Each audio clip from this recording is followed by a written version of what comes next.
Bem-vindos à Cidade do México, uma metrópole vibrante e pulsante, cuja história é entrelaçada com desafios geológicos únicos.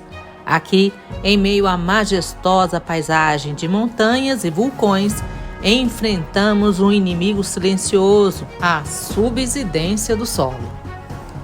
E se você está gostando de explorar temas fascinantes de geografia, geologia, urbanismo, desafios ambientais, não deixe de se inscrever no nosso canal para mais conteúdos educativos e envolventes como estes.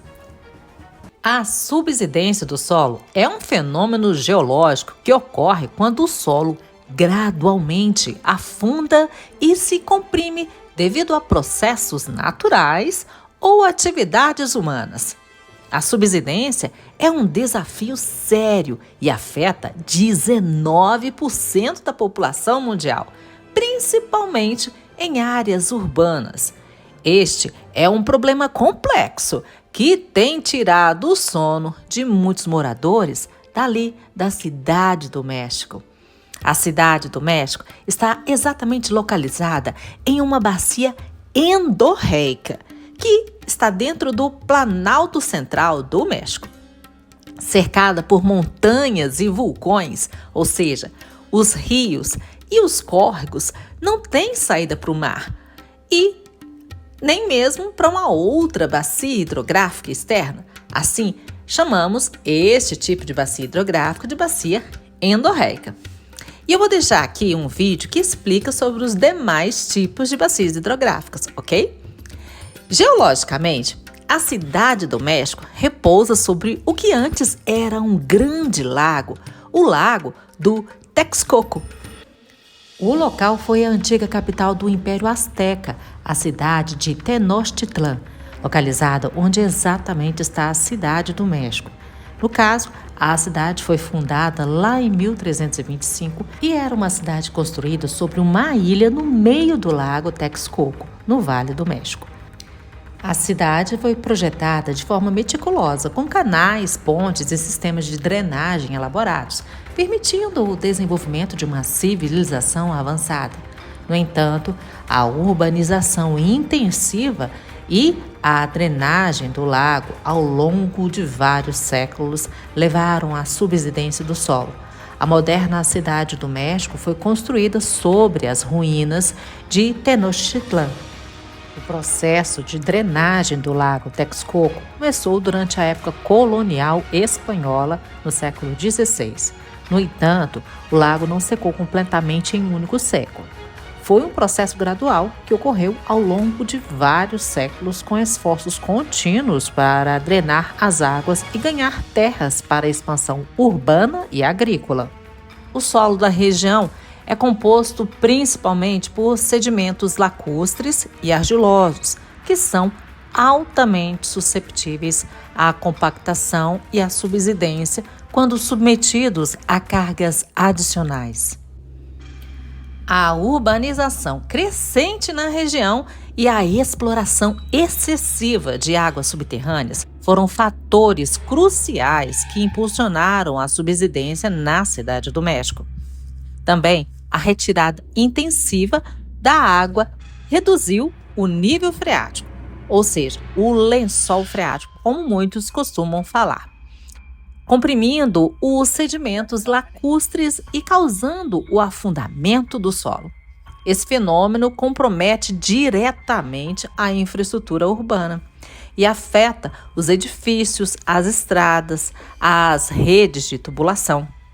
Além disso, a atividade tectônica, que é comum na região, decorrente da interação entre as placas norte-americana e do Pacífico, também desempenha um papel, potencializando pequenos eventos sísmicos que, embora não diretamente responsáveis pela subsidência, contribuem para a instabilidade do solo que já está comprometido. Essa subsidência tem impactos profundos na Cidade do México, afetando negativamente tanto a infraestrutura quanto a qualidade de vida de seus habitantes. Diversos edifícios, estradas, pontes, sistemas de transportes já tiveram extensas rachaduras que frequentemente tiveram que ser reparadas para garantir, é claro, a segurança e funcionalidade das estruturas urbanas. Há também a instabilidade de muitos edifícios que gera uma preocupação, já que eles podem se inclinar ou desalinhar devido ao afundamento desigual do solo. E isso poderá também afetar não somente a estética, mas a segurança de quem está ocupando esses imóveis. E à medida que o solo fica cada vez mais profundo, nas partes mais baixas do município, o sistema de drenagem fica com muito mais problemas. Consequentemente, muitas inundações acabam acontecendo exatamente nesse ponto. Só que existe um outro problema, a impermeabilização do solo. E aí, este solo vai ficar comprometido na capacidade de absorção, exacerbando ainda mais os impactos das chuvas intensas que podem acontecer naturalmente. Outro problema é a infraestrutura subterrânea, como as tubulações de água e de esgoto, que constantemente sofrem com os danos dos rompimentos pelo movimento do solo, resultando em interrupções no fornecimento de água potável e também na gestão dos resíduos.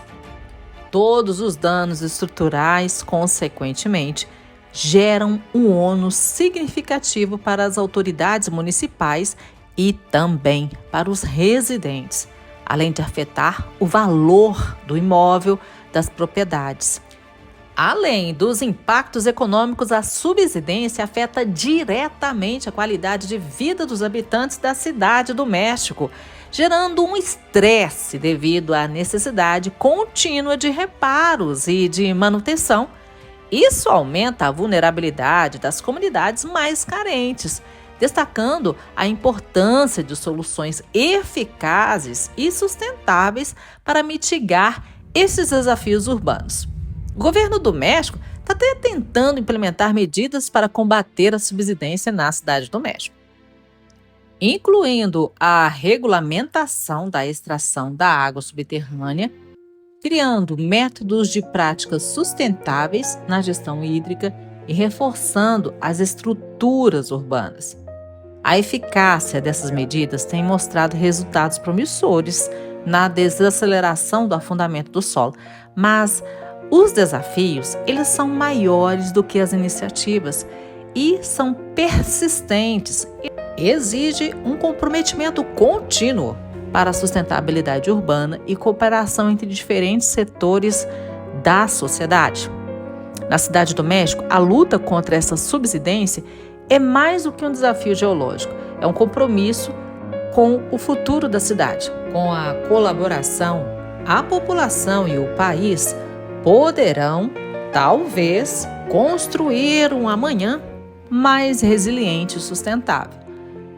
Proteger o solo, as estruturas da comunidade, por um desafio que, além de embelezar a Cidade do México, deve coexistir em harmonia com a natureza. Mas você tem que lembrar que a subsidência pode ser também um processo natural, sem a intervenção direta dos seres humanos. Ela pode ocorrer por diversos motivos geológicos e ambientais. Alguns exemplos a gente pode citar, como a área da planície semiárida lá na região da África do Sul, que é conhecida por apresentar uma subsidência natural devido à compactação de sedimentos, mas também à subsidência diferencial causada pela erosão e movimentação tectônica.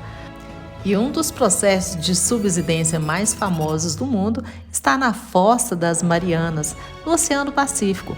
No fundo do mar, a Fossa das Marianas acontece naturalmente devido à atividade tectônica intensa, incluindo a formação de fossas oceânicas profundas devido ao movimento das placas tectônicas. Esses são exemplos de locais onde a subsidência do solo ocorre principalmente por processos naturais, sem intervenção direta dos seres humanos. Esses fenômenos se destacam pela complexidade e a dinâmica geológica do ambiente terrestre. O fato é que, com a ação humana, especialmente através da extração intensiva da água subterrânea, a subsidência pode ser potencializada significativamente. procure os demais vídeos da nossa coleção, desenvolvida especialmente para você, sobre a cidade de Nova York, de Ouro Preto, Maceió e também Dubai. Todas elas estão em processo de subsidência. Não se esqueça de se inscrever no canal. Até mais!